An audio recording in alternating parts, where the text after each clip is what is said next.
And it wasn't like we went to a new offense. If anything, we added something else to get the ball inside. We felt that was our way to attack this team, to cut, to move bodies, to move the ball, but to get the ball into the paint.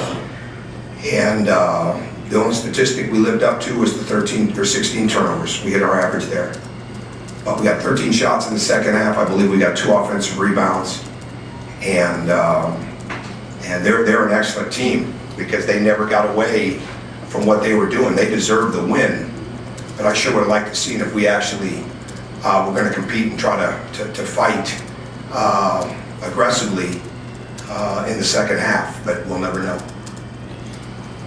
You said you saw it in the locker room. What exactly did you see? Quiet. We're too quiet. We're too quiet. Our leadership took a step back tonight. I'm sorry. Our leadership took a step back. And I don't know if it's the inexperience of the team. I don't know if it's the fact that, we've got a senior like Will that's in a different role right now. But there's no excuse for it. There's no excuse for it. I've been in a lot of locker rooms that maybe didn't have a chance to win, but they didn't know it. And I've been in some locker rooms that knew that they could win the game, and they just had to play excellent to do it. I've been around too many very good locker rooms that were quiet, and that one was far too quiet to me. And we played that way. After the 10-0 start, what did you like that you were able to do? We did what we came to do. We got the ball on the side. We had movement. We got reversals. We're not going to win right now. Now, we'll get better shooting the ball. I don't think there's any doubt about that. Our teams always do. A year ago this time, Victor Oladipo was shooting like 29% from 3, ended up shooting 44% on the year. We're going to get better. But there's different ways to win. And frankly, last year we didn't throw it inside against this team like we should. Well, we knew that was one of the ways that you have to combat what we don't have. We're not going to kill them with threes. We don't have a Trevor Cooney right now. Okay, that's not how we win. He's excellent, but we should have played a lot better. But we got the ball inside. We got back in transition. We limited them to 1 shot for the most part. I mean, the statistics couldn't have been a lot more even at halftime. But I don't want to take anything away from them either. I mean, they got after us. I just wish we'd have come out in the second half and tried to play this thing like we actually have a chance to win this. And that's going to be something that we're all going to have to, we move on and we get ready for the next game. But you get an opportunity like this to go on the road and play a great team like that in this environment, then you want the experience of it. You want the understanding of what it means to go on the road as it prepares you for your league. But you don't get this opportunity again. These guys aren't going to get this opportunity again. And we'll never find out where we could have been. There's no measuring stick for us in this game other than the fact that we came out and we did not have the proper spirit to compete with Syracuse in the second half. It'd be so different if we'd have been down 15, 10, 8, something like that at halftime. We weren't. The first 3-4 possessions, I rarely ever say that as coach. I'm not a big believer in the first 5 minutes, but this one was. This one is one of those games. The first few possessions were going to be absolutely crucial in this game, and in the second half, and they were, and it totally went the other way. But I'm disgusted with the lack of leadership and unbelievably disappointed in the lack of fight in the second half. Coach, and I say this about Austin. Austin was the most shocked guy. As I said to Coach Boeheim afterwards, there's no way Austin Evington meant to hit Trevor Cooney like that. He made a play on the ball. The referees never. I never saw the left hand. Okay, they said it. I'm in an argument with it. But as I said to Jim, he's not that kind of player. He would have never done that on purpose.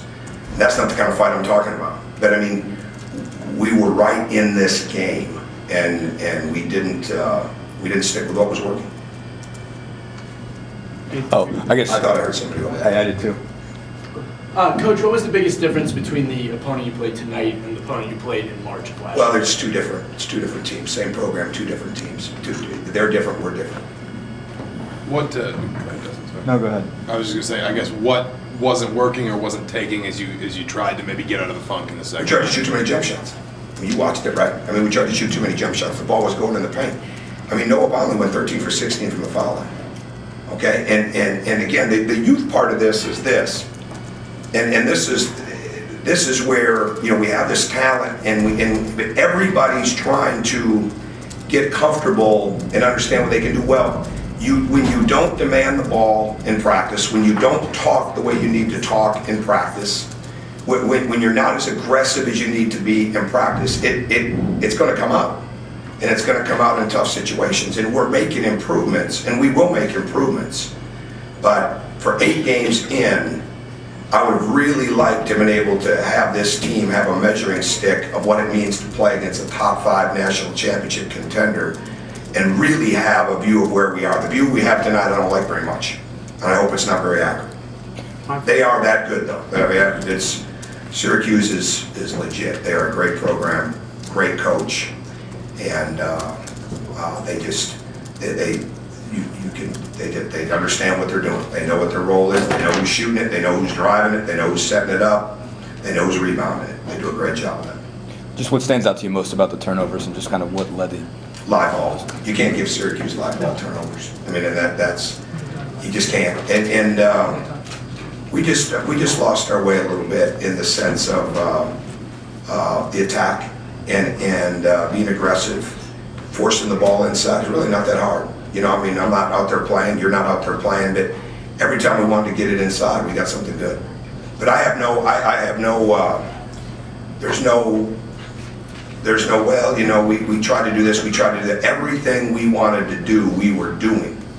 And we were getting something from it. Even when we weren't making buckets, we were getting great looks. We were getting a chance to rebound the ball. I wish Devin hadn't hurt his ankle.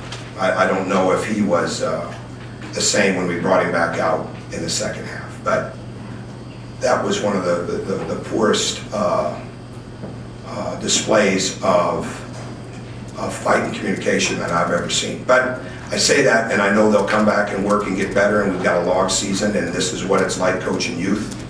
But we're certainly not going to accept it, and we've got to move on and get ready for the next thing.